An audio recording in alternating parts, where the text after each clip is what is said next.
말씀 가운데 들어가도록 하겠습니다. 여호수아 3장 13절에서 17절 말씀 보도록 하겠습니다.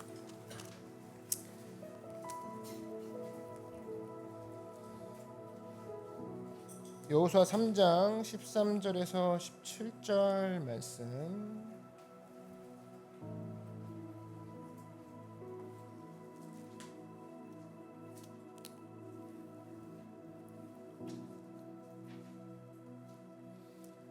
제가 봉독하겠습니다. 온 땅에 주 야훼의 궤를 맨 제사장들의 발바닥이 요단 물을 밟고 멈추면 요단 물 곧 위에서부터 흘러내리던 물이 끊어지고 한 곳에 쌓여 서리라. 백성이 요단을 건너려고 자기들의 장막을 떠날 때에 제사장들은 언약궤를 메고 백성 앞에서 나아가니라. 요단이 곡식 거두는 시기에는 항상 언덕에 넘치더라.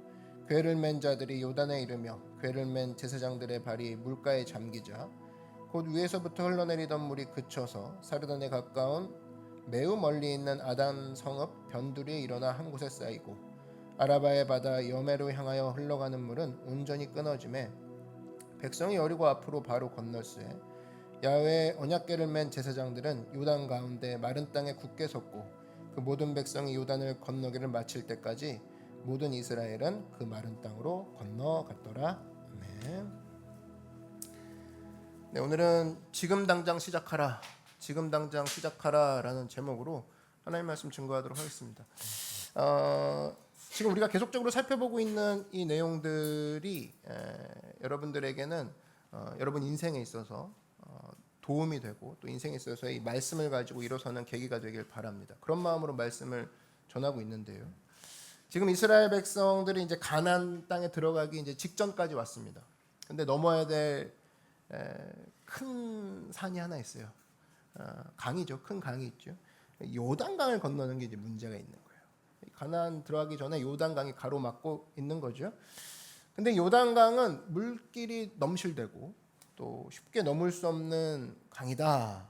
이렇게 또 묘사가 되어 있습니다. 전체적인 맥락은 뭐냐? 제사장들이 이 언약궤 하나님의 말씀을 들고 요단강으로 일단 발을 내딛죠. 디뎠더니 강들이 벽돌처럼 양쪽에 싹 쌓여가지고 결국에는 제사장들이 거기를 건넜더라. 그 얘기입니다. 그래서 우리도 영적으로 따진다 그러면 나도 건너야 될 게 있는데 나도 지금 가로막힌 게 있고 내 힘으로는 도저히 못 건너는 상황이 내 앞에 지금 펼쳐졌는데 이런 사람들이 아마 이 자리에 있을 겁니다. 그랬을 때 나도 내 삶에 있어서의 건널 수 없는 강, 내 힘으로는 도저히 건널 수 없는 요단강 같은 거 어떻게 건널 수 있을까? 여기서 우리가 지혜를 살펴봤으면 좋겠습니다. 어떻게 하면 우리도 내 삶에 있어서의 요단강을 이런 큰 장애물을 건널 수 있는지 두 가지 살펴보겠습니다. 첫 번째는 지금 당장 시작하라. 두 번째는 희생의 대가를 치르라입니다. 그래야 요단강을 건널 수 있다는 거예요. 차례대로 한번 살펴보겠습니다. 첫 번째는 지금 당장 시작하라는 거예요. 한번 따라 말씀해주세요. 지금 당장 시작하라.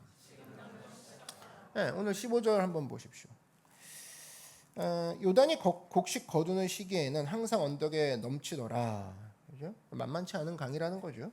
궤를 맨 자들이 요단에 이르며 궤를 맨 제사장들의 발이 물가에 잠기자 곧 위에서부터 흘러내리던 물이 그쳐서 사르단에 가까운 매우 멀리 있는 아담 성읍 변두리에 일어나 한 곳에 쌓이고 이렇게 되어 있습니다.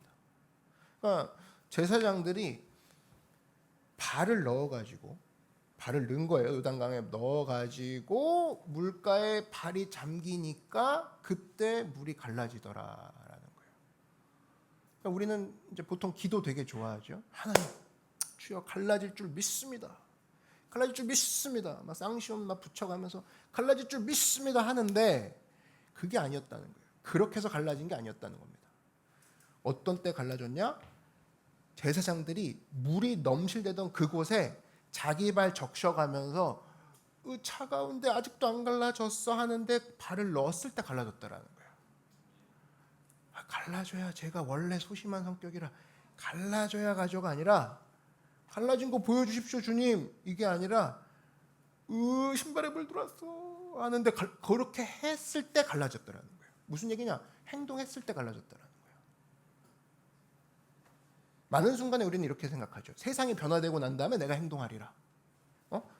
환경이 변화되고 난 다음에 내가 할 수 있어. 시간이 난 다음에 내가 하리라. 되게 그러고 살죠. 스케줄이 월요일부터 화요일까지 내가 시간이 나야 가리라. 이 프로젝트가 정리되면 내가 다음 거 가리라. 그게 우리의 대부분의 이 로지컬 돌아가는 건데, 머리가 그렇게 움직이는 건데, 그렇지 않다라는 거예요. 성경은 그렇지 않다라는 거예요. 행동이 먼저라는 거예요. 시작이 먼저라는 거예요. 첫걸음이 먼저라는 거예요. 그냥 부딪히는 게 먼저라는 겁니다. 여러분, 그래서 뇌가 피곤한 이유 아시죠? 뇌가 피곤한 이유는 고민하기 때문이라는 거예요. 근데 뇌가 제일 깔끔하고 뇌가 쉴 수 있는 건 뭐냐? 행동할 때. 그때 뇌가 쉰다고 하죠. 뭐 이거 사이드 메시지인데. 사실 성경이 미리부터 얘기한 겁니다. 행동하라는 거예요. 행동하라. 홍해의 원리도 마찬가지죠. 홍해가 갈라지고 난 다음에 들어갔어요? 홍해가 갈라지고 난 다음에 들어간 게 아니라 그 전에 모세가 쳤죠. 쳤다고. 그 홍해 바다를. 그러기 위해선 가까이 갔어야만 했다고. 그걸 먼저 했죠. 가까이서 치는 거 먼저 했다는 걸 잊지 마십시오. 그걸 간과하고 갈라져야 들어갑니다. 그런 게 없단 말입니다. 광야도 마찬가지죠. 광야에 들어가기 전에 광야에서 어떤 기적이 일어날 것인가 하나님이 브리핑 해줬어요? 카톡 보내줬냐고. 매달 며칠부터는 뭐 이런 일정으로 기적이 일어날 건데 안 가르쳐줬어요. 그냥 광야로 가라 했더니 그냥 갔을 때 일들이 일어나죠. 그렇죠? 그럼 왜 우리는 예외라고 생각하냐는 거예요. 왜 너는 예외여야 돼? 왜 너한테는 하나님이 다 알려줘야 돼? 일일이? 그게 당연해? 이렇게 생각 안 합니까, 여러분? 늘 하나님이 알려주는 하나님이니까 이번 건 안 알려주는 거에 있어서 왜 늘 당연하게 생각하는 것들이었어요? 그렇지 않다는 겁니다. 만약에 여러분 용의 주도한 사람이고 특별히 완벽주의자라면 광야에 갈 수 있냐? 절대 못 갑니다. 절대 못 간다는 거예요. 가서 일단 광야를 가라 그러면 주님 가서 어디서 쉬어요? 얼마나 쉬는데요? 어디서 자요? 이거 돼요? 이거 안 돼요? 뭐 먹죠? 이런 질문 하죠. 그죠? 그럼 남들 다 출발할 때 출발 못하고 절대 못 갑니다. 갈 수가 없습니다. 하나님은 가르쳐줄 생각이 없기 때문에. 그죠? 근데 광야로 가라 그랬더니 백성들 그냥 가버리죠. 그랬더니 어떤 일이 벌어지냐? 이전에는 상상도 못했던 체험을 하게 되죠. 이전에 상상도 못했던 체험과 만나게 됩니다. 그래서 만나의 기적을 체험하죠. 여러분 그래서 하늘에서 내리는 비 얘기는 들어봤어도 하늘에서 내리는 만나, 뭐 먹을 거 내리는 거 봤어요? 못 봤단 말이죠. 또 그 이후에 바위를 쳐가지고 샘물이 터지죠. 그죠? 바위를 쳐가지고 샘물 터지는 거 봤냐고? 못 봤단 말이에요. 또 만나만 먹으면 지겹다고 그러니까 메추라기 같이 비둘기 같은 거 낮게 나는 거 이렇게 보내주시죠. 지겹도록 먹이게 하시고 또 밤엔 추워요. 그러니까 완벽주의자 같은 경우는 막 밤에 추우면 어떻게 하실 거예요? 난방기구 몇 개 있는데요. 멀티탭 갖고 가나요? 막 이렇게 할 거란 말이야. 근데 그런 거 없이 들어갔단 말이에요. 그러니까 추울 때 하나님께서 불기둥 보내주시죠. 그럼 사막은 낮 기온이 있으니까 밤 기온이랑 차이가 이제 일교차가 크니까 낮에는 구름 기둥 보내주시죠. 그렇죠? 이게 다 계획해서 보내준 거냐? 하나님이 야 이 정도 이럴 거 할 건데 이 패키지는 되겠어? 괜찮겠어? 이렇게 딜하신 게 아니라니까요. 왜 착각하냐는 거예요. 왜 하나님이 계획 안 알려주냐고 이만큼 입 나오고 그죠? 그러지 말라는 거예요. 미리 알려준 게 하나도 없다라는 겁니다. 그래서 여러분 누가 만나의 기적을 맛봤냐? 순종해서 들어간 사람. 그죠? 누가 메추라기의 기적을 맛봤어요? 순종해서 들어간 사람. 그죠? 순종이란 단어가 자기 의지만을 생각하는데 그 의지에는 계획 없음에도 네가 들어갈래? 예, 이것도 포함되어 있다고. 그죠? 제이들은 미칠 지경이죠. 그죠? 제이란 말도 만든 지 얼마 안 됐죠, 사실. MBTI 뭐 등장하고 그 등장한 단어지 어떤 그런 프레임 안에 우리가 딱 들어가면서 나는 계획을 원래 좋아해. 이게 입에 입버릇입니다. 그래서 여러분 누가 바위에서 터지는 샘물을 봤냐? 순종해서 들어간 사람이. 나는 원래 계획 없으면 안 가. 그럼 잘났다죠, 잘났다. 기적을 볼 일이 없다는 겁니다. 지금도 여러분 발전 없는 사람들의 특징이 뭐냐면 계속 미룹니다. 지금 들어가야 되는데 행동부터 하고 첫 걸음을 떼야 되는데 발전 없고 힘들어하는 사람의 특징이 머리 터지는 사람의 특징이 지금도 계속 미루죠. 절대 지금 시작 안 합니다. 지금 행동 안 합니다. 그럼 어떤 일이 벌어지냐? 주변 사람들이 나중에 같이 하자고 하기도 민망해요. 물어보기도 민망하죠. 그래갖고 자기는 교회에서 관심 안 가준다 그러고 그 패턴이 보이더라고. 결국 자기들이 자초하는 거거든요. 지금 시작 안 했을 때, 지금 행동 안 했을 때 수많은 사실은 균열들이 있다는 겁니다. 부딪히고 당장 시작했을 때의 사람과는 전혀 다른 행로가 벌어진다는 거예요. 여러분 잊지 말라고요. 부딪히고 지금 당장 시작하는 사람들은 뭘 보냐? 자기가 생각하지도 못한 기적을 맛보는 선물을 보게 된다는 겁니다. 여러분 모두가 그런 체험을 하는 여러분들에게 주의 이름으로 축원합니다. 그래서 오늘 간증도 그런 거 아닙니까? 결국에는 나중에 그거 간증하는 거죠. 간증 들어보면은 사전에 상상했던 얘기가 별로 없어요. 어떻게 하나님이 그렇게 인도해 주셨고 어떻게 하나님이 그렇게 기적을 행해 주셨는지에 대한 이야기가 있죠. 결국 요약이 뭐냐면 사실 간증의 요소는 그겁니다. 광야 들어가기 전의 생각과 광야에서 하나님이 주신 은혜가 전혀 달랐어요. 요거 얘기하는 거예요. 전혀 달랐어요. 근데 이걸 누가 맛보냐? 들어간 사람만 맛볼 수 있다니까요. 그래서 여러분 기도가 이런 기도가 나와야 돼요. 하나님 내가 순종해서 오늘 이 자리까지는 왔습니다만 어떤 일이 벌어질지는 아직 잘 모르겠습니다. 그렇지만 내가 상상도 못한 만나, 내가 상상도 못한 샘물, 내가 상상도 못한 메추라기와 불기둥과 구름기둥을 만나는 기적 체험하게 하여 주시옵소서. 그런 기도가 따라와야죠. 그래서 하나님이 채워주신다는 겁니다. 그래서 맨날 작정만 하지 말고 발이 움직여야 된다니까요. 발이. 그래서 어떤 사람이 제일 강하냐? 저는 뭐 이름 붙이기를 첫걸음의 원리. 첫걸음 잘하는 사람이 잘해요. 첫걸음 먼저 뛰는 사람. 빨리 부딪혀 보는 사람이 결국에는 답을 얻게 되고 경험하게 되고 또 신앙으로 따지면 빨리 뛰어든 사람이 기적을 맛보게 된다는 거예요. 그러니까 여러분 봐봐요. 환경이 다 세팅되고 나서 들어가겠습니다. 그 간증할 게 뭐가 있습니까? 자기가 계획 시간 나니까 그냥 뭐 크루 간 거고 자기가 뭐 계획이 되니까 뭐 팀을 들어간 거 그렇게밖에 설명 안 될 거 아니에요. 하나님께 영광 돌릴 여지가 없는 거죠. 그럼에도 불구하고 난 이런 상황이지만 하나님 믿고 들어가겠습니다라는 그 행동의 시작이 간증이 오늘 나눠주신 이런 이야기들의 시작이 되었고 여러분도 그런 요소들이 다 있다라는 거예요. 그러니까 빨리 부딪혀보는 게 중요하다는 겁니다. 작정만 하지 말고. 뇌가 피곤해요. 피곤하다고. LA 가보면 그 모자이크라는 교회가 있어요. 저도 LA 한번 갔을 때 모자이크 교회에서 예배 드리고 또 거기서 이제 신자 교육을 또 어떻게 하나 또 보기도 했는데 거기 이제 목사님이 한 분 이제 담임이 이제 어윈 맥마넉스라는 목사님이 계시죠. 근데 이분이 옛날에 이제 두란노에서 책 하나 쓰신 적이 있어요. 두란노에서 출판한 적이 있는데 코뿔소 교회가 온다. 그런 제목으로 아마 출판이 되었던 것 같습니다. 근데 거기서 이제 내용이 재밌더라고. 보니까 왜 코뿔소 교회가 온다라고 모자이크 교회를 이렇게 묘사하셨냐 이렇게 보니까 코뿔소가 여러분 그 등치가 이만하잖아요. 그 되게 빨리 뛴대요. 그 시속 한 48km가 나온다는 거예요. 웬만한 자동차 조금 이제 밟기 시작했을 때 그런 속도죠. 굉장히 빠른 속도인데 그 덩치에는. 근데 시력이 어느 거냐? 시력은 9m밖에 안 보인다는 거야. 그러니까 뭐 요 정도 좀 보일까 말까 하는 거죠. 근데 이 맥마너스 목사님이 표현하는 게 뭐냐면 9m밖에 보이지 않는 눈이지만 그것을 향해서 돌진하는 게 코뿔소라는 거예요. 10m, 11m 왜 안 보여주세요?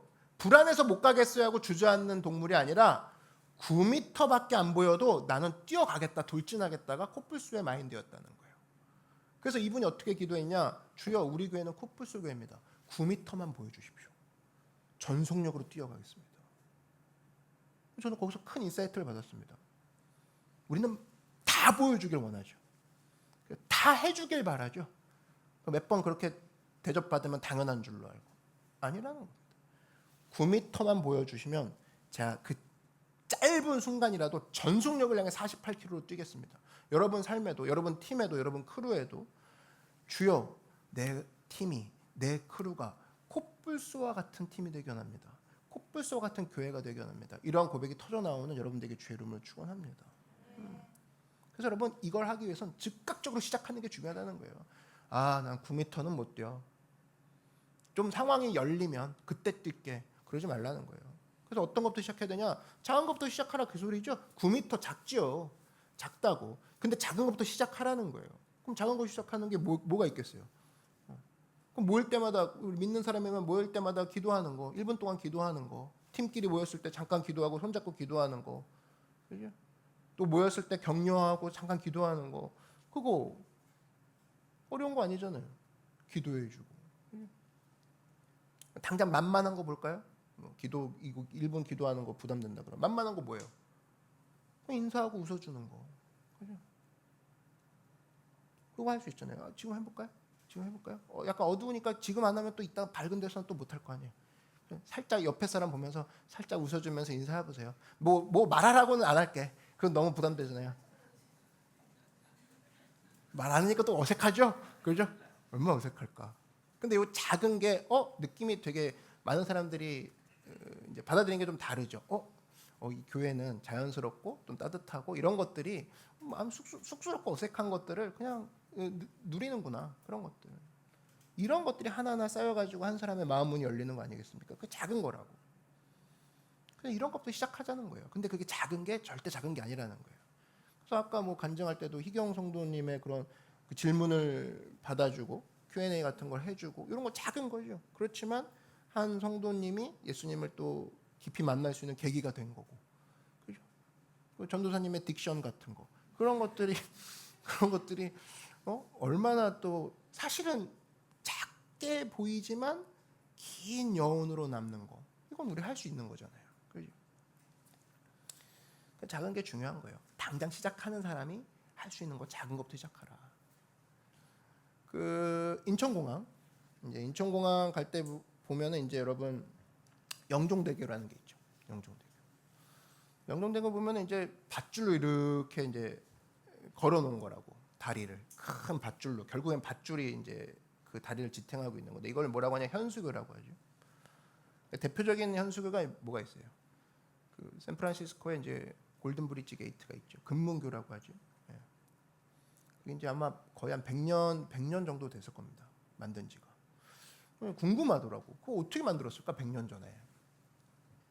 뭐 지금이야 그러면 뭐 크레인도 있고 막 여러 가지 용법들이 발달해서 그 바다에 뭐 다리 세우는 거 뭐 어렵지 않을 텐데 어떻게 했을까 조사해 보니까 너무 의외더라고요. 제일 먼저 했던 게 뭐냐면 연을 띄웠대요.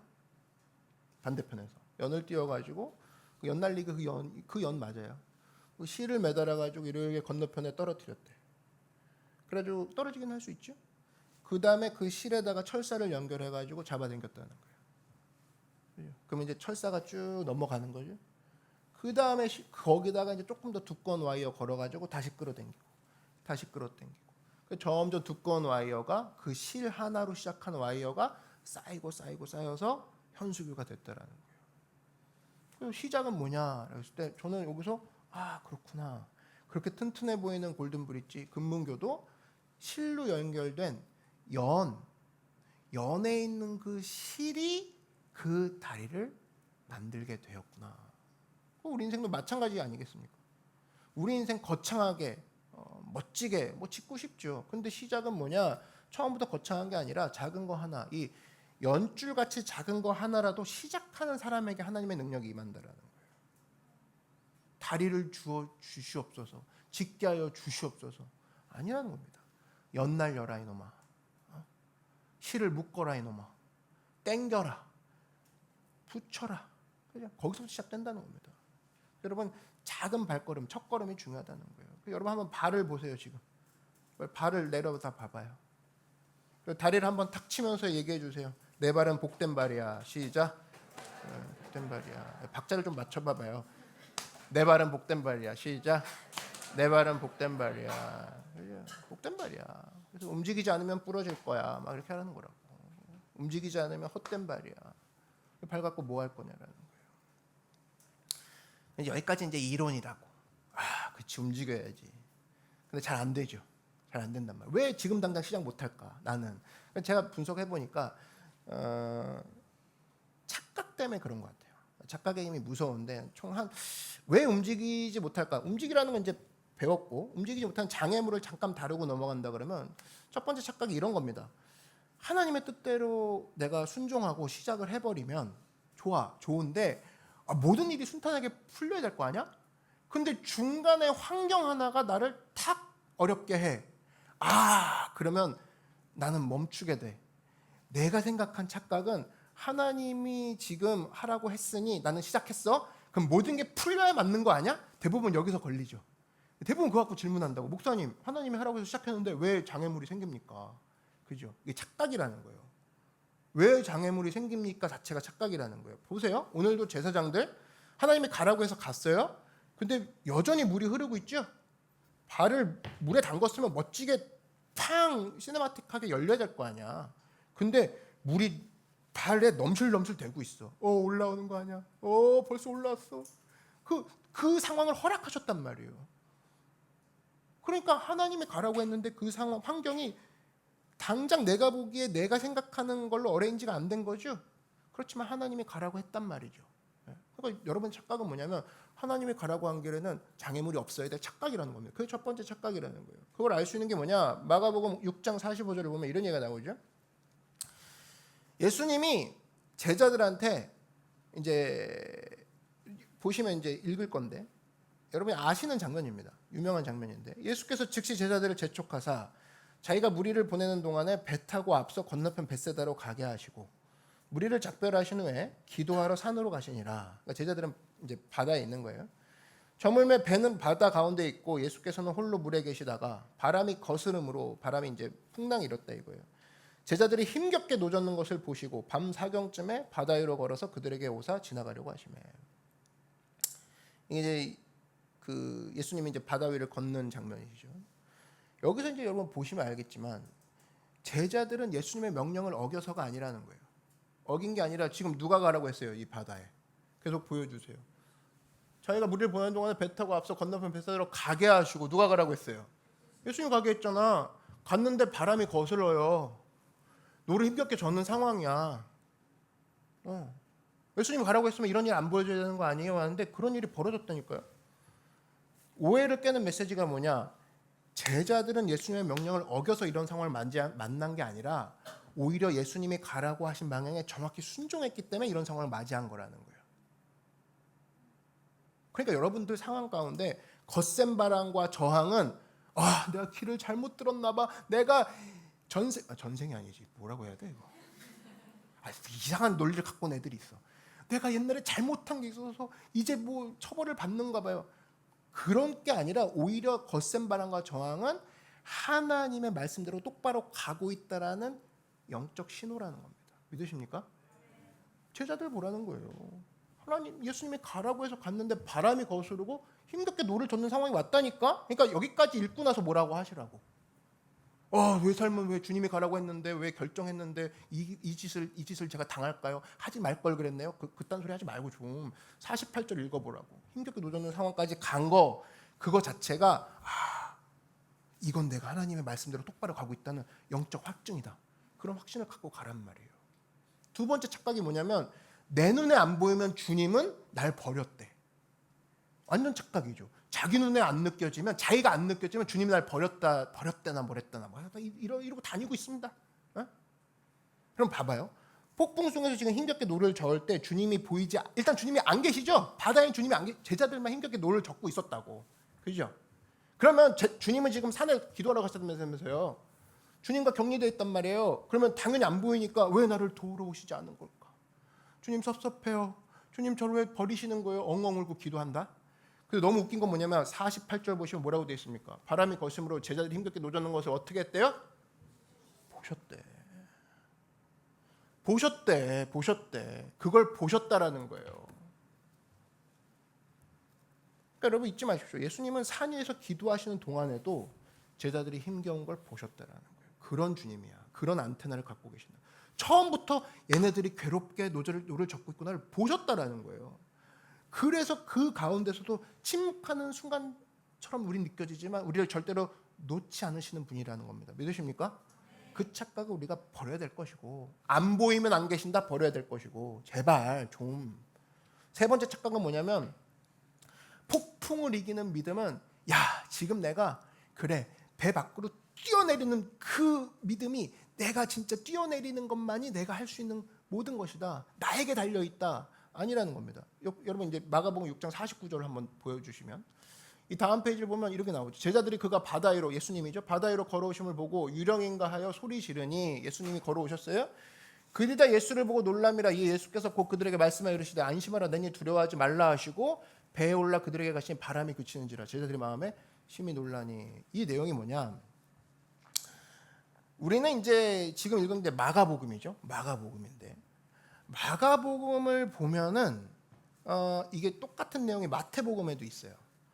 이게 마태복음이고 마가복음인데 재밌는 게 뭐냐면, 마태복음에는 베드로가 배 밖으로 뛰어내려서 물 위를 걸어서 예수님께 가는 장면이 있어요. 근데 마가복음엔 지금 있어요, 없어요? 베드로 얘기가 없어요. 베드로가 와 주님 저도 건너 걷게 해주세요, 요 장면이 없다고. 근데 이 마가복음이 어떻게 쓰여졌는지 보면 재밌는 게, 마가복음은 사실은 이게 그 베드로가 제자 베드로가 마가한테 얘기를 해준 거예요. 야 이렇게 적어라, 이렇게 적어라 마가야. 그래서 마가가 적은 것을 마가복음이라고 하거든요. 베드로의 증언이 들어있는 게 마가복음이야. 근데 노년에 적은 거예요. 그러니까 한마디로 마가복음에는 베드로가 이제 얘기해줘서 적은 건데, 자기가 겪었던 영웅담이 마태복음에 있었던 영웅담이 통째로 빠져 있다는 거야. 무슨 얘기냐? 예수님이 물 위를 걸어오시는 것만 적혀 있고, 자기가 물 위를 신나게 자신 있게 걸어가다가 빠졌던 이야기는 그게 사실 되게 엄청난 거거든요. 어깨뽕이 올라갈 정도 이야기인데 거기는 마가복음이 싹 빠졌다는 거예요. 뭘 느낀 거예요? 베드로가 바람이 멈춘 건 내가 애써서가 아니라, 이젠 내가 자랑할 게 있는 게 아니라 예수님이 배에 올라가서 바람이 그친 거, 이것만이 가장 중요한 메시지고, 이것만이 내가 갖고 가야 될, 노년에 내가 갖고 가야 될 귀한 메시지구나. 내가 힘차게 내가 자신하고 무리를 걸었던 거, 그게 지금 중요한 얘기가 아니구나. 베드로의 박힌 시선을 볼 수가 있다고. 그럼 착각은 뭐냐? 바람이 멈추게 하기 위해선 내가 애써야지가 아니라 우리 삶의 배에 누가 올라타시면 되는 거예요? 예수님이 올라타시면 바람이 멈추는구나. 믿으십니까? 네. 우린 대부분 그래, 바람이 멈추게 하려고 별쇼를 다 합니다. 내가 이래서 바람이 안 멈추는 거야, 이러면 바람을 멈출까, 이러고 있습니다. 근데 중요한 건 뭐냐? 예수님이 배에 올라타시면 끝난다니까요. 그럼 보세요. 자, 보고 계신 주님, 그죠? 산에서도 우리가 괴로워하는 걸 보고 계신 주님, 그 다음에 찾아오시는 주님, 내 배 위로 찾아오시는 주님. 찾아만 오셨냐? 아니죠. 잠잠케, 모든 걸 잠잠케 하시는 주님, 그 주님이 우리 예수님이라는 거예요. 여러분 주님이라는 거예요. 믿으십니까?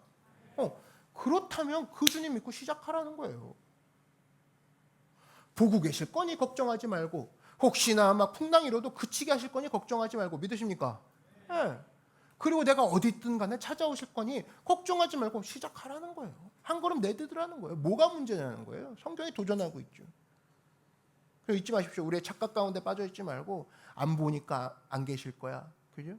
절대 어려운 일이 일어나서는 안 돼. 제일 넘어지는 사실 그 부분인데, 어려운 일 있으면 주님이 시킨 거니까 끝까지 가라는 하나님의 신호인 줄 알고 계속 가는 믿음, 그걸 하기 위해서는 지금 당장 시작하는 것이 중요하다. 언제나 이 마음으로 지금 머뭇거리고 있는 모든 것들 가운데 주님께 묻고 당장 시작한 여러분들에게 주의로 부탁을 드립니다. 자, 두 번째로 요단강을 건너기 위해서 필요한 건 뭐냐? 한번 따라 말씀해주세요. 희생의 대가를 치러라. 희생의 코스트를 치러야 된다는 거예요. 오늘 15절 다시 한번 보시면 이런 얘기가 나오죠. 요단이 곡식 거두는 시기에, 아마 이때가 시즌이었나 봐요. 항상 언덕에 넘치더라. 그죠? 그러니까 물이 막 넘치는 거예요. 그러니까 위험한 거죠. 강이 넘치는 거야. 근데 위험한 데를 제사장들이 하나님의 말씀 상자를 들고, 언약궤를 들고 건너고 있는 거야. 위험한 거죠. 희생한 거죠. 그러니까 요단강을 건너기 위해서 제사장들에게 먼저 필요했던 건 뭐냐? 희생이라는 겁니다.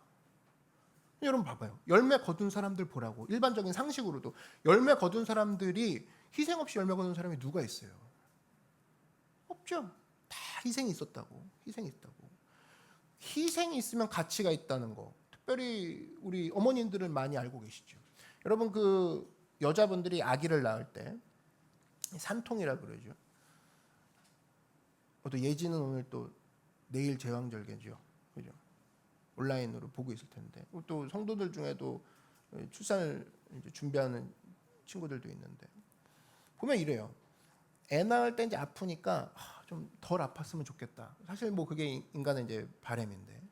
근데 놀라운 건 산통을 많이 느끼면 느낄수록 모성애가 더 많이 느껴진다라는 거예요. 그 이유가 뭐냐? 이제 약간 이제 호르몬의 현상인데 그런 이제 케미컬 현상인데 어머니가 고통을 느끼는 그 순간에 옥시토신이라는 호르몬이 나온다라는 거죠. 옥시토신. 저도 이번에 알았어요. 근데 이게 어떤 역할을 하냐면 모성애를 자극한다라는 거예요. 그래서 굉장히 고통 가운데 낳으면 낳을수록 이 아이가 애절하게 느껴진다라는 거예요. 그러니까 사실 이 내용을 이제 우리가 적용한다 그러면 남녀지간의 사랑도 마찬가지죠. 조건이 서로 맞아갖고 만나고 있다. 이건 뭐 이제 옥시토신이 전혀 나오지 않는다라는 거죠. 정이 없는 거죠. 근데 반면에 남자도 그냥 어려워. 여자도 그냥 애잔해. 남자가 어려울 때 여자가 도와줘. 여자가 어려울 때 남자가 또 헌신해. 이렇게 해서 한다? 그러면 옥시토신이 넘쳐난다는 겁니다. 서로가 더 애틋해지고 더 그 사랑의 호르몬이 많이 나온다라는 거예요. 그래서 여러분은 진정한 행복을 느낀다. 내가 그러고 싶다. 그러면은 사실은 아이러니하게도 반드시 고난이 있어야 된다는 거예요. 고난이 있어서 희생이 있어야 더 풍성해지는 결과가 있다는 겁니다. 이번에도 이제 선교팀이 있죠. 캐나다 팀이 있고 베트남 팀 열심히 준비하고 있는데 가장 힘든 팀 나중에 여러분 지나놓고 보세요. 가장 힘들게 갔다 왔던 팀 그게 이제 잊지 못할 팀이 된다고. 옥시토신이 막 나오는 거죠. 그죠? 서로가 막 힘들었던 순간이 오히려 더 풍성하게 선교를 더 풍성하게 만들고 와서 간증할 것도 많을 거라고. 그죠? 가면 아무래도 잠자리가 좀 불편하고 그러죠. 그렇다고 막 일부러 잠자리를 불편하게 할 필요는 없습니다. 일부러 막. 괜히 막 히터 꺼놓고 야 어제 왜 추웠냐 그러면 나야 내가 껐어 옥시토신이 나오기 위해서 그럴 필요는 없어요. 그건 이제 정신 나가내고 그럴 필요는 없고 그렇게 안 하더라도 이제 살면 고난이 있으니까 고난이 있는 것 그 자체를 기뻐하라고. 하나님이 나에게 영적인 옥시토신을 나오게 하셔가지고 더욱더 나를 풍성하게 하는구나. 중요한 건 뭐냐 잊지 마세요. 땀에 젖어 있지 않은 거, 땀이 들어가지 않는 건 모든 건 썩는다라는 거예요. 땀이 들어가 있지 않은 건 모든 건 배제한다. 로또 하는 애들이 왜 망하는 겁니까? 뭐 3가지 정도가 망한다고 그러죠. 그 다 조사해봤다 그러죠. 첫 번째는 바로 직장 그만두는 거. 그죠? 직장이 주는 보람이 있는 건데 그 직장 두는 것 자체가 일단 패가망신의 시작이 50%가 시작된 거고. 그 다음에 가족들이 분열한다고 그러죠. 그죠? 세 번째가 뭐더라? 하여튼 세 번째가 뭐더라? 결국에는 뭐 이제 그 탕진하는 건데 이 내용이 뭐냐면은 결과적으로 그 불로소득이거든요. 자기 땀에 들어있지 않은 것이 주는 폐해. 과학적으로 나오죠. 그죠? 결국 뭐냐면은 불로소득. 그 땀에 절어 있지 않고 내 땀이 들어가지 않는 건 늘 경계하라는 겁니다. 내게 아니라는 거예요. 이 얘기 어디 나오냐? 예레미야 17장 11절에 불로소득에 대해서는 불의로 치부하죠. 불의한 것으로 치부합니다. 자고새라는 게 나오는데 자고새가 이제 멍청한 새인가 봐요. 성경에 나오는 동물도 재밌어요. 나중에 한번 동물만 한번 따로 보는 시간을 한번 갖죠.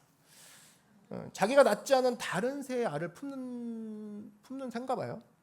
보니까 불의로 치부하는 자는 자고새가 낳지 아니한 알을 품은 같아서 그의 중년에 그것이 떠나겠고 마침내 어리석은 자가 되리라. 무슨 소리냐? 불로소득. 네가 땀 흘려 얻지 않은 것은 네게 아니라 남의 거 품고 있는 중이라는 거야. 시간도 아깝고, 그지? 결국엔 다 날아가 볼 거라는 거예요. 그거 다 날아갈 거라는 거예요. 그러니까 여러분 인생은 뭘로 점철되어 있어야 되냐? 인생은 땀으로 점철되어 있어야 돼. 그래야 열매를 거둘 수 있다는 겁니다. 그 땀이 뭐겠어요? 희생이죠. 인생은 희생이 들어가고 고난이 들어가야 그 인생이 풍성하게 되고 내 것이 될 수가 있는 거죠. 지금도 내 거 아닌 건데 자꾸 불로소득으로 뭔가 얻으려고 하는 그거는 굉장히 위험한 거고 성경이 불의로 치부한다는 거죠. 마태복음 13장 44절 보니까 이런 얘기가 나오죠. 천국에 관한 비유인데 천국은 마치 밭에 감춘 보화와 같으니 사람이 이를 발견한 후 숨겨두고 기뻐하며 돌아가서 자기의 소유를 다 팔아 그 밭을 사느니라. 봐봐요. 어떤 사람이 농사하다가 밭에 막 이렇게 경작을 하다가 보화를 발견했어. 보화를 발견했어. 근데 남의 땅이야. 이 땅이. 그럼 어떻게 하겠어요? 합법적으로 이 땅이 이제 자기 거 되려면 어떻게 하겠어요? 이 땅을 사야겠죠? 산다고. 발견하고 숨겨두고 기뻐하며 돌아가서 기뻐하며 돌아갔다. 그래서 거기서 끝난 게 아니라 와서 샀다는 거예요. 자기 소유를 팔았다는 거죠. 코스트를 지불했다는 거예요. 근데 이제 사람들이 비웃죠. 야, 뭐냐, 너 이 허드렛 밭을 왜 사냐? 이 사람은 희죽희죽 웃죠. 다 이유가 있어. 내가 봤어. 내가 보화를 발견했지. 내가 아는 게 있다니까. 이거라고. 여러분 그래서 결국 기독교는 보세요. 희생하라는 메시지가 아니야. 기독교는 가치 있는 것을 보여주는 종교예요. 가치 있는 것을 보여주니까 봤으니까 미치는 거죠. 그죠? 보니까 이제 더 이상 아까운 게 없는 거예요. 나 지금 물이 제일 중요한데 물이 저기 있는 걸 봤어. 더 이상 아까운 게 없는 거야. 더 큰 가치를 위해서, greater purpose를 위해서 내가 지금 있는 purpose를 버려버리겠다. 그게 기독교라는 거예요. 기독교는 그래서 무조건 희생하라가 아니라는 겁니다. 좋은 걸 보여주는 게 기독교라는 거예요. 이 세상 것보다 더 귀한 걸 보여줬더니 버리는 게 되는 거죠. 그렇죠? 그게 기독교라고. 그래서 뭐가 중요하냐? 말씀이 중요한 거예요. 말씀은 뭐냐? 더 좋은 걸 보여주는 거죠. 그죠? 더 멋진 걸 보여주고 더 영광을 보여준다고. 그러니까 버리는 게 가능한 거죠. 지금도 버리는 게 힘든 애들은 뭐냐? 말씀 가운데 뭐가 중요한지 모르는 겁니다. 말씀을 보지 않기 때문에 뭐가 더 귀하고 이 세상에서 뭐가 더 영광인지 모르기 때문에 버리는 게 너무 아까운 거예요. 맞죠? 그 말이 맞죠. 커먼 센스죠. 왜? 더 좋은 걸 못 봤으니까. 근데 더 좋은 게 어디 있다? 말씀의 그 좋은 것들, 하나님이 우리에게 주신 많은 좋은 것들이 복음이라는 생명의 말씀 가운데 있습니다. 여러분 믿으십니까? 그걸 본 사람만 버리는 게 쉽다니까요. 그냥 너 왜 못 버리냐라고 혼내지도 마십시오. 그게 당연한 거니까. 그러니까 우리 그게 안 되면 어떤 실수를 하냐? 어떤 실수가 나오냐? 여러분 인생에서 이제 또 하나의 착각이, 인생에서 내가 가장 피해야 될 최악의 상황은 실패와 낙오라고 생각하거든요. 착각입니다. 여러분 실패가 내가 피해야 될 최악의 상황이다? 그렇지 않다라는 거예요. 다니엘서 4장을 보면 느부갓네살 이야기가 나오죠. 느부갓네살 왕이라는 그 당시에 최고의 왕이 있었는데 이 사람이 바벨론 왕이었어요. 이 사람이 처음에는 하나님을 찬양합니다. 평생을 막 주님께 뭐 바칠 것처럼 막 난리를 부립니다. 그런데 주님이 거기서 복을 주시죠. 평안을 누리죠. 평안을 누리는데 여기서 평안을 누리면서 교만에 빠졌어. 내가 이 거대한 바벨론을 내가 다스린다. 나의 권능과 영광을 위해 내가 건설했다. 이걸 막 자기 스스로 찬미하기 시작합니다. 교만에 빠졌어요. 그랬더니 그 착각의 말이 떨어지기도 전에 하늘에서 음성이 들려서 그의 왕권이 떠났고 그는 미친 사람이 돼가지고 들짐승처럼 광야에서 떠돌았죠. 네 발로 기어다녔다고. 그러니까 세상적인 성공이, 이 영적인 교만 때문에 세상적인 성공이 얼마나 위험한지를 보여주는 게 다니엘서 4장이거든요. 진정으로 우리가 두려워야 될 건 뭐냐? 이번엔 실패하면 안 돼. 실수할까 봐 안 돼. 그래서 시작 못 하죠. 대부분. 그래서 희생도 두려워합니다. 나 실패하면 안 되는데 진짜 내가 체면이 있지. 내가 실수하는 거, 내가 실패하는 거 보여주면 안 돼. 나도 그런 걸 못 견딘단 말이야. 그게 중요할 게 아니야. 그게 두려워할 게 아니라 진짜 두려워야 될 건 나의 실패와 나의 착오가 아니라 하나님 보시기에 전혀 쓸모없는 일에 성공하면 인생을 낭비하는 게 진짜 위험한 거라고. 나는 실패를 이번 연도에 한 번도 안 했네가 중요한 게 아니라 이번 연도에 하나님 보시기에 전혀 쓸모없는 일에 성공을 계속 해왔다는 게 엄청난 위험한 거야. 가장 위험한 일이라고. 그래서 우리가 뭘 봐야 돼? 말씀을 보는 거야. 하나님이 좋아하는 게 이거구나. 하나님이 기뻐하시는 이거고 하나님 이거 싫어하시네. 그게 판가름이 되면서 버리는 게 가능하다니까요. 이건 버려야지. 그러니까 이게 안 되니까 계속 따지고 드는 겁니다. 이거 왜 안 돼요? 술도 좀 마시면 좀 같이 살면 안 돼요? 좀 그렇게 하면 안 되냐고요. 계속 이게 나오는 게 좋은 걸 못 봤기 때문에 그냥 이렇게 조각 지식으로 나가는 겁니다. 얼마나 시간 낭비입니까? 거기서 성공했다고 칩시다. 그게 성공이라고 성경이 평가하고 있지 않다는 거죠. 그래서 잊지 마십시오. 말씀을 보고 내가 희생이 되어지는, 자연스럽게 희생이 되어지는 인생이 될 때 하나님께서 우리 가운데 있는 요단강을 건너게 하시는 큰 축복과 은혜를 주실 줄로 믿습니다. 오늘의 말씀을 정리합니다. 두 가지 살펴봤습니다. 지금 당장 시작하라. 다시 한번 따라 말씀해 주십시오. 지금 당장 시작하라. 마귀는 자꾸 미룹니다. 하여튼 이 핑계 저 핑계 다 끌고 옵니다. 야, 이번 주부터 네가 할 수 없잖아. 다음 주에 여러분 살아있을 거 확신합니까? 저는 설교하러 올라오고 찬양 한번 부를 때 싱어들한테 얘기해요. 이 찬양이 마지막인 찬양인 것처럼 불러봐라. 느낌이 다르죠? 제가 오늘 설교하는 게 마지막 설교라고 해보십시오. 다음 주에 만약 유튜브가 안 나와. 다음 주부터 유튜브 다시 보기가 안 돼. 그죠? 그럼 저는 그거 확신할 수 없다니까요. 그냥 최선을 다해 전하는 겁니다. 다음 주가 어디 있습니까? 다음 날이 어디 있습니까? 다음 곡이 어디 있습니까? 하다가 쓰러질 수도 있는 건데, 안 그래요? 뭘 다음입니까? 마귀는 자꾸 다음에 하라고 합니다. 그게 뿌리가 뭐냐? 네가 하나님이라는 거예요. 네가 네 생명을 네가 확증할 수 있지 않느냐. 단호하게 얘기하십시오. 나는 오늘 하나님을 믿을 것이고, 나는 오늘 하나님을 따를 것이다. 아멘. 우리 아까 신나게 찬양했잖아요. We are running. 주님 바짝 쫓아가자. 또 하나는 희생의 대가를 치르라. 한번 따라 말씀하십시오. 희생의 대가를 치르라. 그랬을 때 요단강을 건널 수 있다는 거예요. 난 물 묻히는 거 싫어. 네가 건너가봐. 따라 건너갈 수는 있겠지만 기적을 맛볼 수는 없을 거라는 거예요. 여러분, 기적을 맛보는 사람이, 저는 여러분 이 자리에 있는 모든 사람이 기적을 맛보는 사람이 되기를 바랍니다. 네, 우리 그런 마음으로 눈앞에 있는 요단강 지금 당장 시작하여 희생함으로 하나님이 마련하신 그곳에 모두가 그 열매와 기쁨을 만끽하는 여러분 되길 주의 이름으로 축원합니다. 기도하겠습니다. 사랑해 주님 감사합니다. 두 가지를 살폈습니다. 주의 말씀을 붙잡고 나아갈 때 하나님, 내 눈앞에 있는 많은 어려움들이 나를 머뭇거리게 합니다. 형편이 나아지면 움직여라. 아닙니다. 지금 당장 시작하고 지금 당장 희생하여서 요단강을 건널 때에 주께서 나에게 마련하신 그 기적들을 내가 맛볼 수 있음을 내가 오늘 배웠습니다. 주님, 우리에게 할 수 있는 용기 부어 주시옵시고, 오직 예수님이 나에게 하신 일들을 기억함으로 말미암아 하나님이 마련하신 선물을, 주님이 나를 위한 짜놓으신 계획들을 만나고 그 가운데 힘차게 주님의 빛과 주님의 영광을 바라는 우리 모두가 되게 하여 주시옵소서. 감사 찬양드리며 예수님의 이름으로 기도드렸습니다. 네, 자리에서 일어나겠습니다. 이 시간 우리 말씀을 생각하면서 기도하실 때에 하나님, 우리의 삶 가운데에 우리를 버려두지 않으시고 우리에게 적당한 때에 또 풍성한 힘을 주시는 주님이십니다. 내가 이제 출발할 것만 남아있습니다. 내가 이제 희생할 것만 남아있습니다. 모든 착각에서 벗어나 예수 그리스도 한 분만을 믿고 첫걸음의 사람이 되는 우리가 되게 하여 주시옵소서. 주의 이름 한 번으로 함께 기도하겠습니다. 주여, 사랑의 주님 인도하시고 역사하여 주시옵소서. 하나님, 이 시간 우리의 삶 가운데에 오늘 시작하는 인생들 되게 하여 주시옵소서. 오늘 주님을 따라가는 우리가 되게 하여 주시옵소서. 오늘 주님을 만난 우리가 되게 하여 주시옵소서.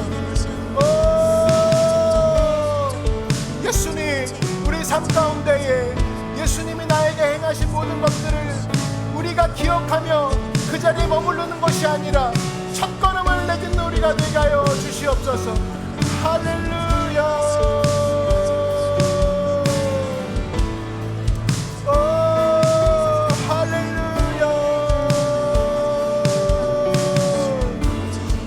지금 당장 시작하라.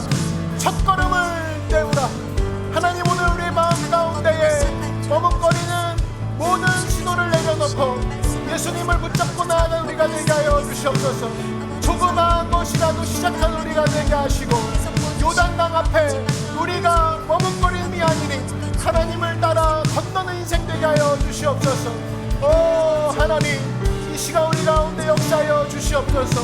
우리가 힘겹게 노를 젓는 것을 보신 주님, 그가 배에 오르자 풍랑이 그친지라 우리를 시작하게 하시고 우리를 지켜보시고 우리를 잠잠케 하시는 분이 주님이시기에 시작할 수 있습니다.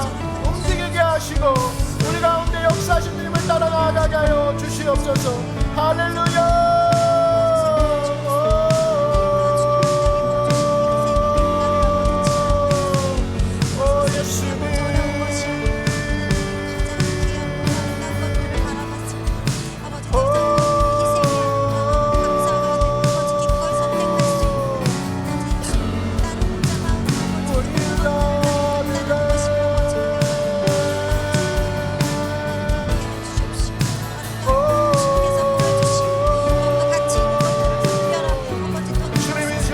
역사하여 주시옵소서. 우리의 삶에 주의 영광이, 주의 능력이, 주의 사랑이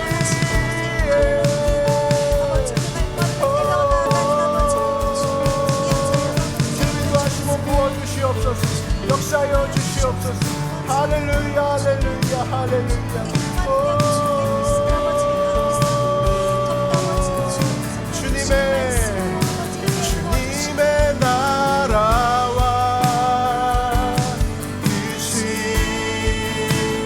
나의 삶 속에 임하시며 주님 알기를 주만 보기를 소망해. 우리 두 손 높이 들고 주님을 소망하며 나아갑시다.